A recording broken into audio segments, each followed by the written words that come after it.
দেখতে চট্টগ্রামে গিয়েছিল। জীবনে সে কোনোদিন গ্রামের বাইরে যায়নি।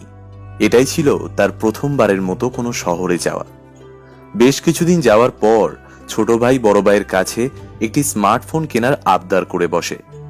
বড় ভাই তার কথায় রাজি হলেন আর তাকে 10,000 টাকা দিলেন একটা স্মার্টফোন কেনার জন্য। বড় ভাইয়ের বাসাটা চট্টগ্রামের নিউ মার্কেটের খুব কাছেই ছিল, আর তাই একদিন ছেলেটা একাই টাকা নিয়ে স্মার্টফোন কিনতে নিউ মার্কেটে চলে যায়। ছেলেটা নতুন স্মার্টফোন না কিনে একটা সেকেন্ড হ্যান্ড স্মার্টফোন কিনে বাসায় ফিরল। বড় ভাইকে সেটা দেখালো। বড় ভাই ছোট ভাইয়ের এমন বোকামি দেখে নিজেই বোকা হয়ে গেলেন। ছোট ভাই খুব কষ্ট পাবে ভেবে তিনি কিছুই বললেন না, শুধু বললেন, নতুন ফোনই তো কিনতে পারতিস। যাই হোক, স্মার্টফোন পেয়ে ছোট ভাই তো মহা খুশি। সে বিভিন্ন অপরিচিত নাম্বারে ফোন দিতে শুরু করে, আর এভাবেই কেটে গেল বেশ কিছুদিন। হঠাৎ একদিন অফিস থেকে বাসায় এসে ছোট ভাইকে বাসায় দেখতে পেলেন না। প্রায় 4-5 ঘন্টা পার হয়ে যাওয়ার পরেও তাকে খুঁজে পাওয়া যাচ্ছিল না, আর তার ফোনেও সংযোগ পাওয়া যাচ্ছিল না। এবার বড় ভাইয়ের মনে একটা কামড় দিল। তিনি বুঝতে পারলেন ছোট ভাইটার মনে হয় কোনো বড় বিপদ হয়েছে।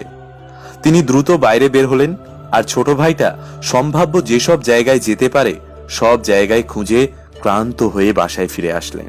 রাত ঠিক 10:30টায় একটি অপরিচিত নাম্বার থেকে বড় ভাইয়ের ফোনে কল আসে। রিসিভ করার সাথে সাথে ফোনের ওপাশ থেকে কাঁদো কাঁদো কম্পিত কণ্ঠে ভেসে আসলো, ভাইয়া আমাকে বাঁচাও, আমাকে পুলিশ ধরে এনেছে, আমি এখন রেলওয়ে থানায়। বড় ভাই কিছু বলার আগেই ওপাশ থেকে বলা হলো, আমি রেলওয়ে থানার ওসি বলছি, আপনার ভাইকে গ্রেপ্তার করেছি আমরা। আপনি অতি সত্বর থানায় আসুন, বাকিটা থানায় এলেই বুঝতে পারবেন। তিনি সেই মুহূর্তেই দ্রুত ছুটে গেলেন রেলওয়ে থানায়, আর সেখানে গিয়ে ওসির সাথে দ্রুত দেখা করলেন। ওসি বললেন, আপনার ভাই সীতাকুণ্ডে গত মাসে ট্রেনের ছাদ থেকে একজন নিরীহ অসহায় মানুষকে ছিনতাই করার পর চলন্ত ট্রেন থেকে নিচে ফেলে দিয়েছিল, আর সেই খুনের দায়ে আপনার ভাইকে গ্রেপ্তার করেছি আমরা। এটা শুধু খুন না, এটা আসলে ডাকাতি সহ হত্যা। বড় ভাই ওসির এমন কথা শুনে একদম স্তব্ধ হয়ে গেলেন, আর কিছুক্ষণ পর একটু স্বাভাবিক হয়ে বললেন, স্যার, আমার ভাইটা জীবনেও চট্টগ্রামে আসেনি, এটাই ছিল তার প্রথম আগমন। আর গত মাসে তো আমার গ্রামেই ছিল সে, সীতাকুণ্ডে কি করে আসবে সে? আর আমাদের তো সীতাকুণ্ডে কেউই থাকে না। স্যার, আমার ভাই পুরোপুরি নির্দোষ, আপনার কোথাও ভুল হচ্ছে স্যার। ওসি বললেন, আপনার ভাইয়ের কাছে যে স্মার্টফোনটা আছে সেটা যিনি খুন করেছেন তার। এখন আপনার ভাইয়ের ভাগ্য পুরোপুরি আদালত আর পরবর্তী তদন্তের উপর নির্ভর করছে।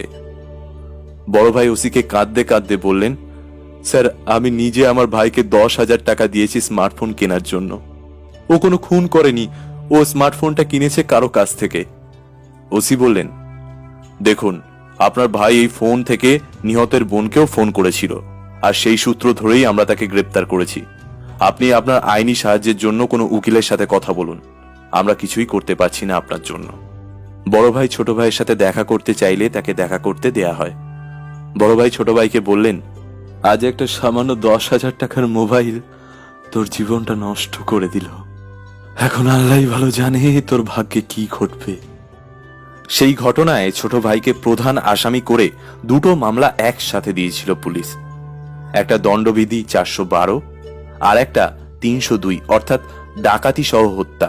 প্রায় 1.5 বছর জেল খাটার পর ছোট ভাইটা জামিন হয়েছিল। সেই মামলার জন্য আজও সেই নিরাপরাধ ছোট ভাইটাকে আদালতে হাজিরা দিতে হচ্ছে। অনেকেই কম দামে ভালো ফোন কেনার আশায় অনেক সময় চোরাই ফোন কিনে ফেলেন। আপনারা কল্পনাও করতে পারবেন না একটা সামান্য চোরাই ফোন কেনার কারণে আপনি হয়ে যেতে পারেন কোনো মামলার প্রধান আসামি। কোনো পুরাতন বা সেকেন্ড হ্যান্ড সেট কেনার ক্ষেত্রে অবশ্যই যার কাছ থেকে কিনছেন তার জাতীয় পরিচয়পত্রের কপি এবং প্রয়োজনে তার ছবিও নিজের কাছে রাখুন। পাশাপাশি 2-1জনকে সাক্ষী রাখতে পারেন। এতে হয়তো আপনি বেঁচে যেতে পারেন কোনো ভয়ানক বিপদের হাত থেকে। প্রিয় বন্ধুরা, আমাদের ভিডিওটি কেমন লাগলো তা কমেন্ট করে জানাবেন। ভালো লাগলে শেয়ার করবেন। এরকম ভিডিও নিয়মিত পেতে আমাদের ফেসবুক পেজ